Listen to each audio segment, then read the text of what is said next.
Hello. കഴിഞ്ഞ തവണ നമ്മൾ പപ്പൻ്റെ ഫാമിലീനെ കാണാനല്ലേ പോയത്. ഇത്തവണ മമ്മൻ്റെ ഫാമിലീനെ വിസിറ്റ് ചെയ്യാം കേട്ടോ. അങ്ങനെ എല്ലാവരെയും കാണുന്നില്ല. മമ്മയ്ക്ക് 2 ബ്രദേഴ്സാണുള്ളത്. അതിൽ ഒരു ബ്രദറാണ് കല്യാണം കഴിച്ചിട്ടുള്ളത്. ആ ബ്രദറിന് 3 ആൺകുട്ടികളാണുള്ളത്. അതിൽ ഒരു ബ്രദറിൻ്റെ വാവനെ കാണാൻ വേണ്ടി പോവാണ്. ജനിച്ച സമയത്ത് ഓൾറെഡി ഒരു ഫംഗ്ഷൻ ഉണ്ടായിരുന്നു. പക്ഷേ ആ സമയത്ത് നമ്മൾ നാട്ടിലായതുകൊണ്ട് അത് അറ്റൻഡ് ചെയ്യാൻ പറ്റിയിട്ടില്ല.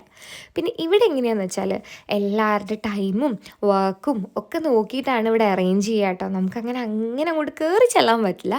അപ്പം അങ്ങനെ നോക്കിയിട്ടാണ് അവർ മീറ്റിംഗ് അറേഞ്ച് ചെയ്യുക. ഇത് നമ്മൾ സെറ്റ് ടച്ച് ചെയ്യാതെ പോകുന്നതുകൊണ്ടാണ് കേട്ടോ. ഭയങ്കര മനോഹരമായിട്ടുള്ള വ്യൂ ആണ്. ഞാൻ എപ്പോഴും ഇത് എടുത്ത് പറയണില്ല, നിങ്ങൾക്ക് തന്നെ കാണാൻ പറ്റുമല്ലോ. പപ്പയും മമ്മിയും അങ്ങോട്ടേക്ക് എത്തുകയാണ് ചെയ്യുക. നമ്മളിതാ എത്തിയപ്പോഴത്തേക്കും ടേബിൾ നിറച്ചും ഫുഡ്. നമ്മളെ നാട്ടിൽ ബിരിയാണിയും മന്തിയും ഒക്കെ വെക്കുന്ന പോലെ ഇവിടെ ഇവിടുത്തെ ട്രഡീഷണൽ ഫുഡും പിന്നെ പിzzയൊക്കെയാണ്. പിന്നെ എല്ലാവരും ചോദിക്കാറുണ്ട് നോൺ വെജ് ആരും കഴിക്കാറില്ലേ. ഇവിടെ എല്ലാവരും എല്ലാം കഴിക്കും. ഷുഗർ വെജിറ്റേറിയനാണ്.